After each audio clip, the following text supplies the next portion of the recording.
Louvado seja o nosso Deus.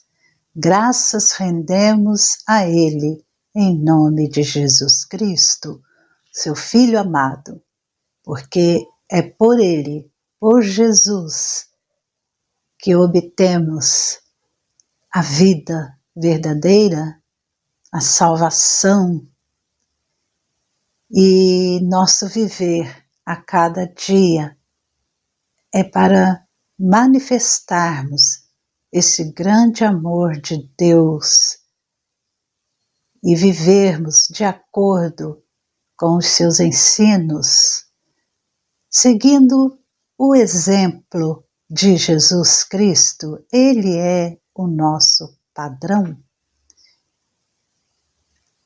A palavra de Deus nos mostra que antes da fundação do mundo, Deus nos escolheu para, em Cristo, sermos santos e irrepreensíveis diante dele.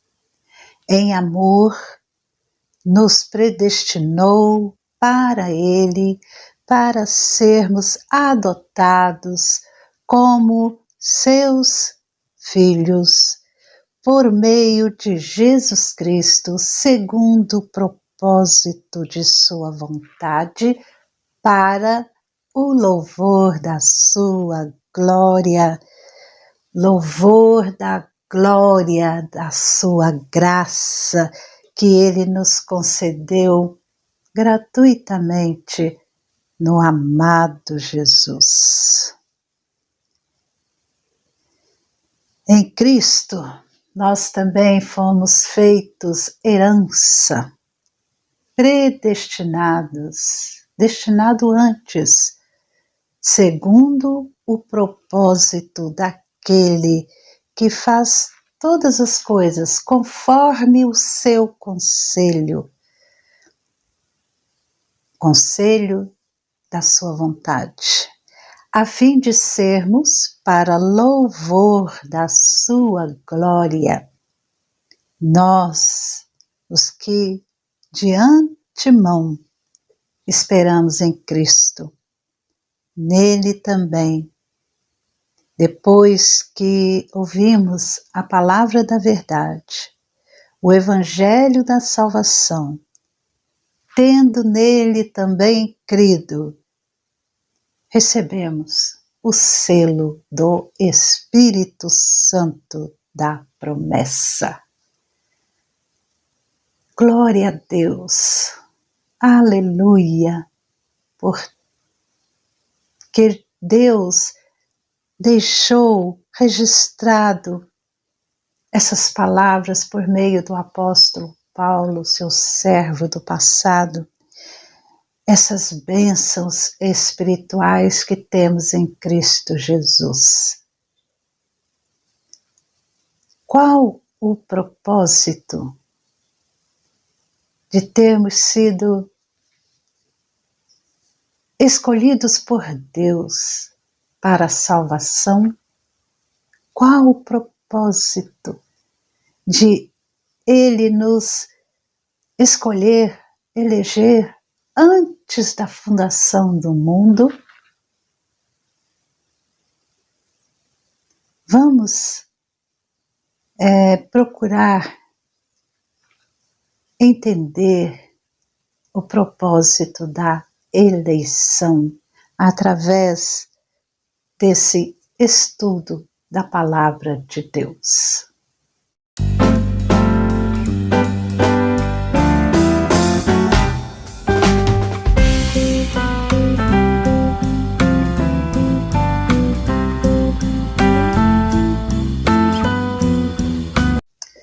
Fomos escolhidos em Cristo Jesus por Deus, somos salvos pela sua graça.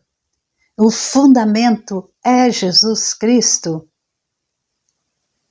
e o objeto dessa eleição somos nós, seres humanos pecadores, aqueles a quem Deus predestinou antes da fundação do mundo. E esse objeto da salvação que o Espírito Santo confirma em nossos corações, em todos aqueles que são chamados, que creem pela fé no sacrifício de Cristo Jesus, que são selados pelo Espírito Santo da promessa, pelo Espírito de Deus, tem um propósito. Qual o propósito de Deus agir dessa forma? Deus, com toda a sua sabedoria e poder, Ele tem um propósito definido, tanto na criação quanto na redenção do pecador. E esse propósito está mencionado em vários textos da palavra de Deus. Na carta de 2 Timóteo, que Paulo escreveu a Timóteo, no capítulo 1, versículo 9, ele diz o seguinte: que nos salvou, nos chamou em santa vocação, não segundo as nossas obras, mas conforme a sua própria determinação e graça, que nos foi dada em Cristo Jesus antes dos tempos eternos, e manifestada agora pelo aparecimento de nosso Salvador Jesus Cristo. Os Salmos, o livro dos Salmos, no capítulo 33, o salmista diz: o plano do Senhor dura para sempre, os intentos do seu coração por todas as gerações. Mateus 25:34, Jesus Cristo, ele vai dizer, falando sobre o grande julgamento, Jesus, ele, em determinado momento, ele diz que o rei dirá aos que estiverem à sua direita: venham, benditos de meu Pai, venham herdar o reino que está preparado para vocês desde a fundação do mundo. O propósito de Deus fica claro nessas passagens e em outras passagens, como Isaías 37, Isaías 14, Isaías 46. Então, à luz dessas passagens, nós podemos ver que Deus tem um propósito, Deus tem um plano. E o propósito da eleição, da escolha de Deus em nos salvar, em salvar pecadores que estão condenados ao inferno, condenados à morte eterna, à separação eterna de Deus Pai. Ele tem um propósito. E esse propósito, assim como foi na criação, Deus criou o mundo e todas as coisas e o ser humano para a sua glória, para revelar a glória de Deus na criação. Foi para isso que nós fomos criados, e não existe propósito maior e mais sublime do que glorificar a Deus. E foi para isso que tudo foi criado. Foi para isso que nós fomos criados.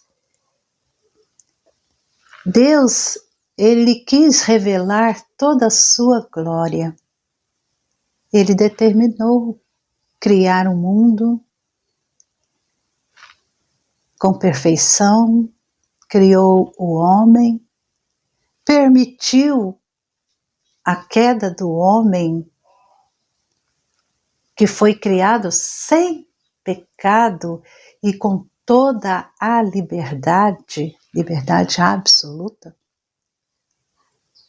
Mas ao usar a sua liberdade para rebelar-se contra Deus, automaticamente o homem, o ser humano, se tornou escravo do pecado. Ele perdeu toda a liberdade. Jesus Cristo, lá no livro de João, Evangelho de João 8,34, Jesus diz: em verdade lhes digo que todo que comete pecado é escravo do pecado. Se é escravo, já não é livre. Nós temos também outros textos bíblicos que vão nos mostrar essa escravidão. Em Tito, a carta de Tito 3:3, nós também, no passado, éramos insensatos, desobedientes, desgarrados, escravos de todo tipo de paixões e prazeres, vivendo em maldade e inveja, sendo odiados, odiando-nos uns aos outros. Mas quando se manifestou a bondade de Deus, nosso Salvador, e o seu amor por todos, Ele nos salvou, não por obras de justiça praticadas por nós, mas segundo a sua misericórdia. Ele nos salvou por meio do lavar regenerador, renovador do Espírito Santo, por meio de Jesus Cristo, que é derramado em nós por meio de Jesus Cristo, o Senhor. O homem, então, que era sem pecado, que tinha liberdade absoluta, rebelou-se contra Deus e houve a separação. E agora ele se torna escravo do mal, do pecado, filho de Satanás. E assim ele merece a punição eterna, merece a condenação. Uma punição reservada por Deus, conforme Mateus, no capítulo 25, o versículo 41. O rei dirá também aos que estiverem à sua esquerda: afastem-se de mim, malditos, para o fogo eterno, preparado para o diabo e seus anjos. E essa morte eterna, essa punição reservada por Deus para todos seres humanos pecadores. Todos, sem exceção, porque todos pecaram. E o salário do pecado é a morte, como diz Romanos, no capítulo 3, versículo 23, capítulo 6, versículos 6, 17, 20. todos pecaram. Lá em Gênesis, quando após o homem ser expulso do jardim e para que ele não tomasse da árvore da vida,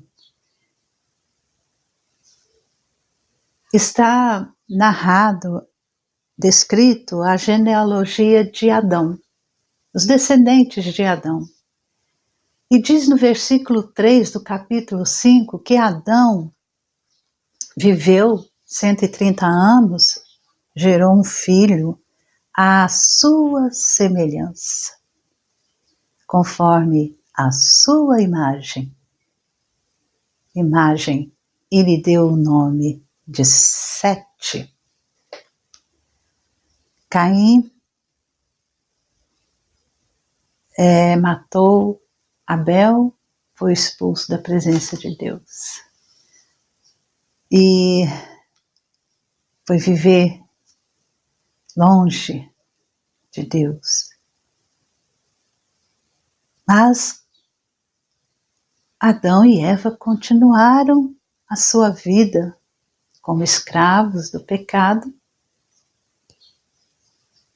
longe do Éden, que Deus havia criado, porque um anjo com espada flamejante foi colocado à entrada para que eles não retornassem.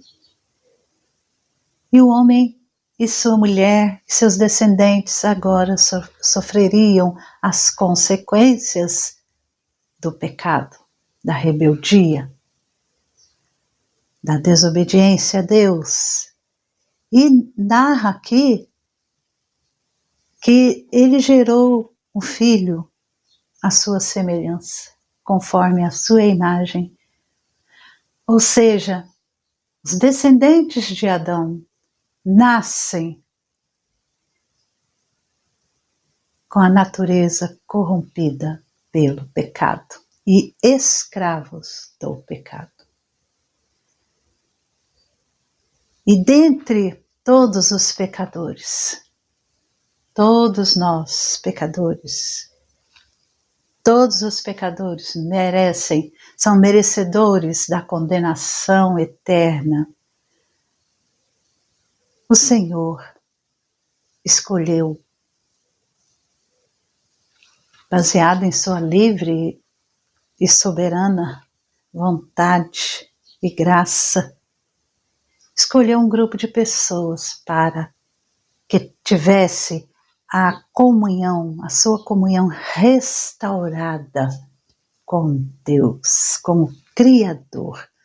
Uma comunhão que havia sido perdida por ocasião da queda de Adão e Eva.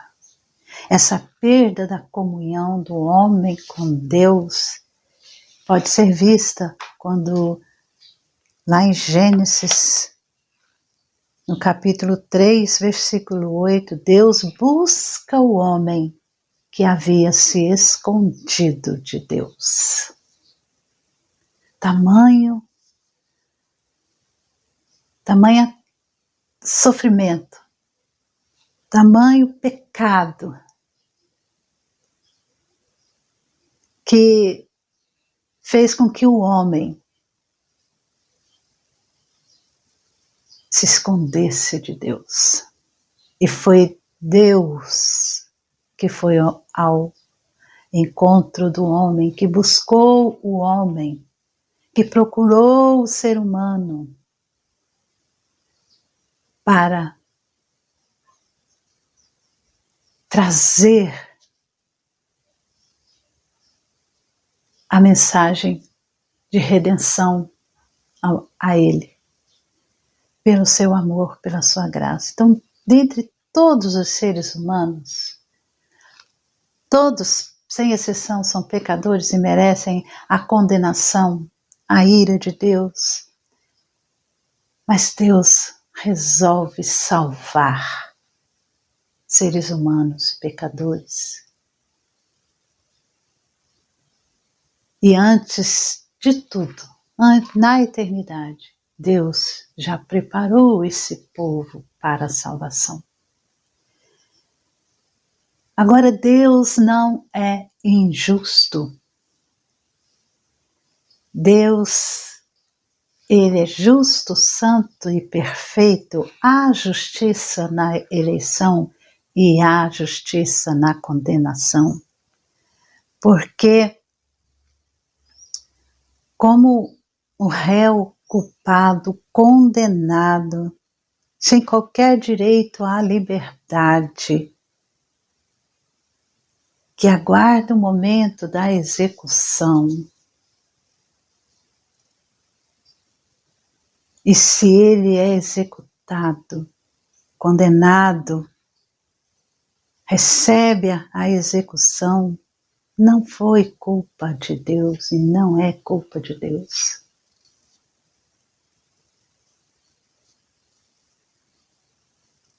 O pecador condenado vai para a condenação por causa do seu próprio pecado.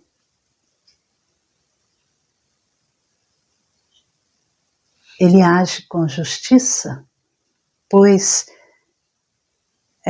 a justiça de Deus foi executada de maneira completa, plenamente em Cristo Jesus. E Ele dá ao pecador aquilo que ele merece, que o pecador merece. Mas aqueles que são salvos, redimidos, alcançados pela graça de Deus, ele recebe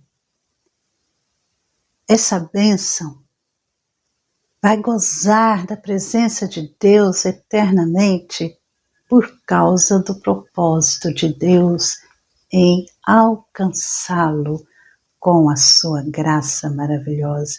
Então a justiça de Deus também é feita quando Ele salva o pecador da condenação eterna, quando Ele livra o pecador que merece morrer eternamente, mas Ele livra com vida plena. Essa justiça é feita porque Cristo Jesus pagou o preço. Havia um preço a ser pago e esse preço quem pagou foi Jesus Cristo, para que nós, os escolhidos de Deus, fôssemos salvos. E a justiça de Cristo nos torna justos aos olhos de Deus. E o plano de Deus é restaurar a comunhão do homem com Deus, com Ele mesmo. E esse plano de Deus terá a sua consumação no grande dia do Senhor. No grande dia, quando nós, os redimidos, com corpo e alma, livres de qualquer pecado e corrupção, um corpo transformado, a alma limpa de qualquer pecado e corrupção, terá plena comunhão com o Criador. Aquela comunhão que foi quebrada com a queda agora será plena. E antes mesmo da gente alcançar essa plenitude da comunhão com Deus, nós temos comunhão com Cristo Jesus, em Cristo Jesus, com Deus. E devemos fazer tudo, cuidar pelo desenvolvimento da santificação, da nossa santificação, que essa é a forma que nós temos de testemunharmos que fomos alcançados pela graça de Deus.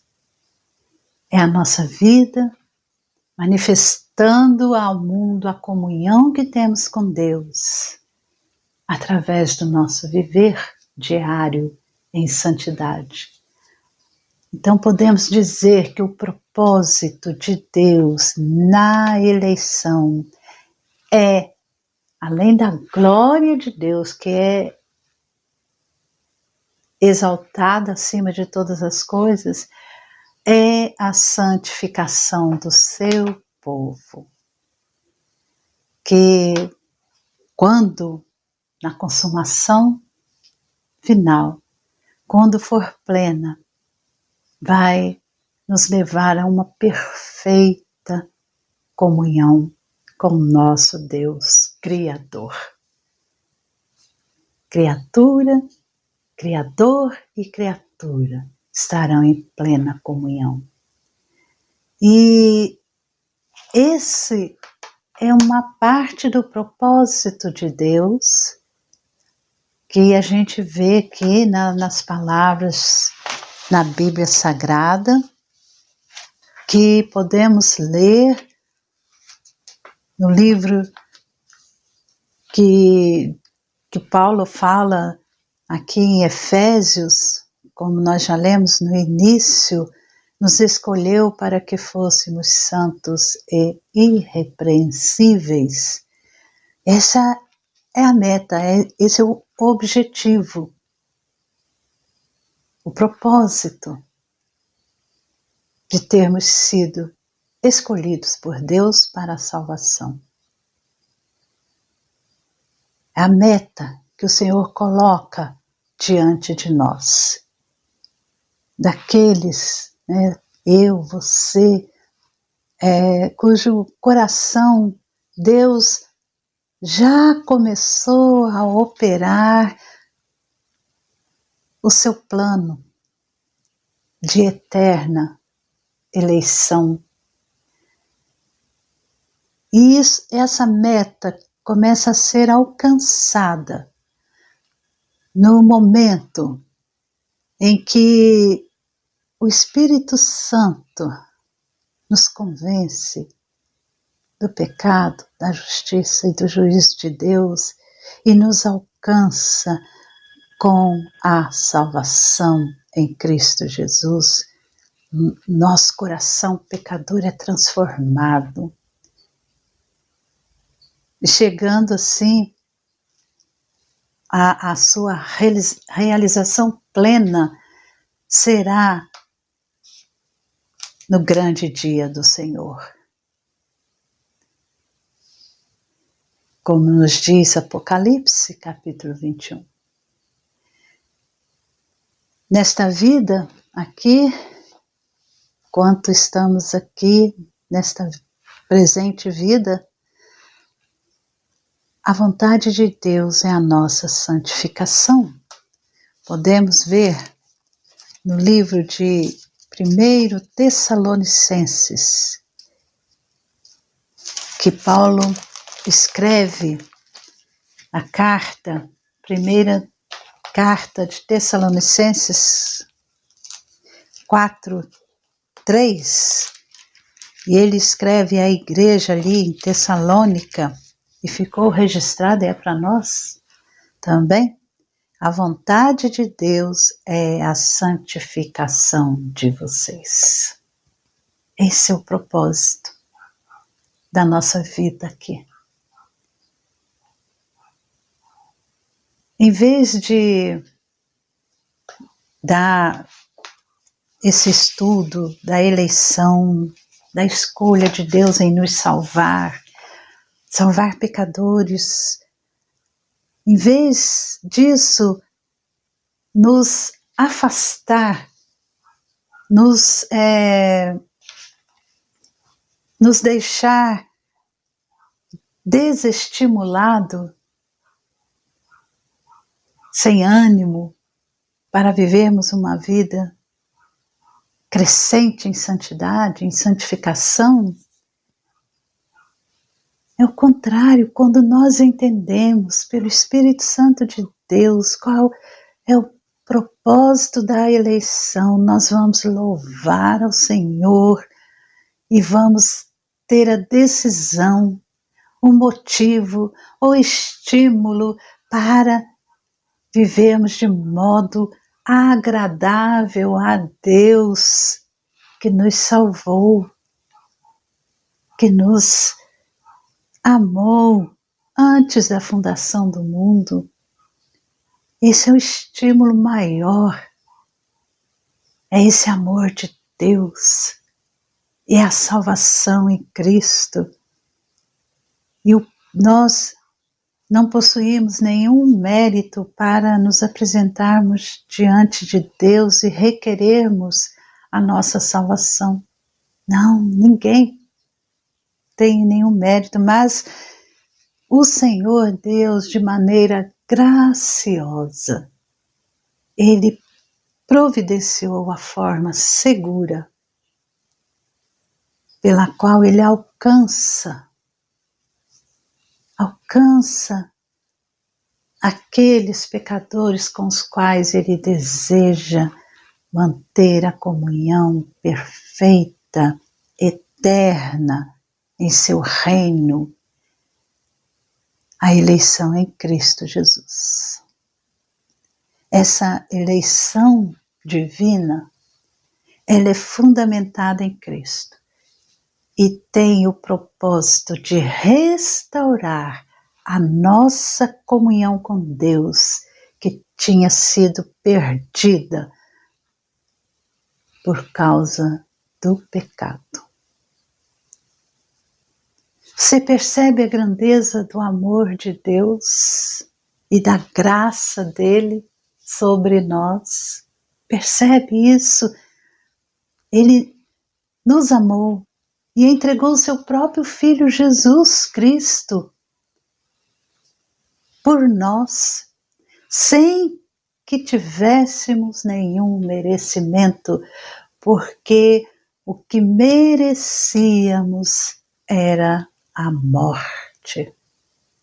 E essa grandeza desse amor gracioso de Deus nos leva à gratidão.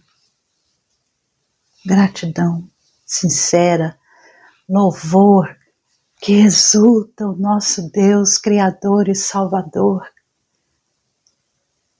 E como temos demonstrado isso em nossa vida?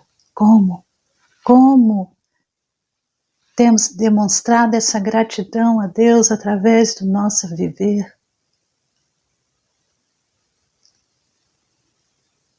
Como temos louvado a Deus pela salvação?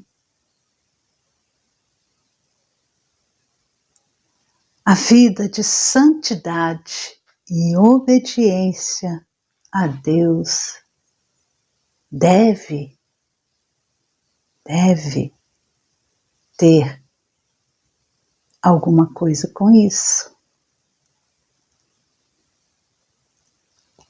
A sua vida, a minha vida de santidade e obediência tem que demonstrar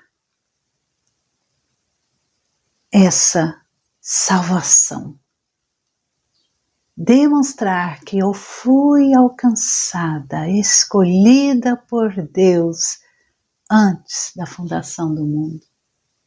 Ele me escolheu para o louvor da sua glória e para viver